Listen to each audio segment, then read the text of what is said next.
पुणे शहर वाहतूक विभाग दिनांक 11 मे 2026 मद्यपान करून वाहन चालवणाऱ्यांविरोधात 3 दिवस विशेष मोहीम आणि समुपदेशन कार्यक्रम.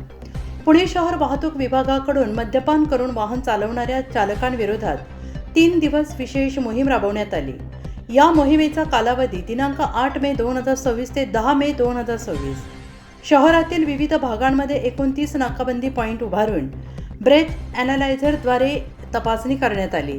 कारवाईचा तपशील. या विशेष कारवाई दरम्यान एकूण 198 वाहन चालकांवर मद्यपान करून वाहन चालवल्याबद्दल कायदेशीर कारवाई करण्यात आली. संबंधित चालकांवर मोटार वाहन कायद्यानुसार दंडात्मक कारवाई पुढील कायदेशीर प्रक्रिया करण्यात आली. समुपदेशन आणि मार्गदर्शन कार्यक्रम. दिनांक 11/5/2026 रोजी कारवाई करण्यात आलेल्या सर्व मद्यपी वाहन चालकांचे समुपदेशन कार्यक्रम घेण्यात आला. या कार्यक्रमाचे ठिकाण पोलीस उपायुक्त कार्यालय, वाहतूक शाखा, येरवडा, पुणे. समुपदेशन कार्यक्रमासाठी एकूण 85 मद्यपी वाहन चालक उपस्थित होते. माननीय पोलीस उपायुक्त, वाहतूक शाखा यांच्या मार्गदर्शनाखाली सादरीकरणाद्वारे उपस्थित आमचे मार्गदर्शन करण्यात आले.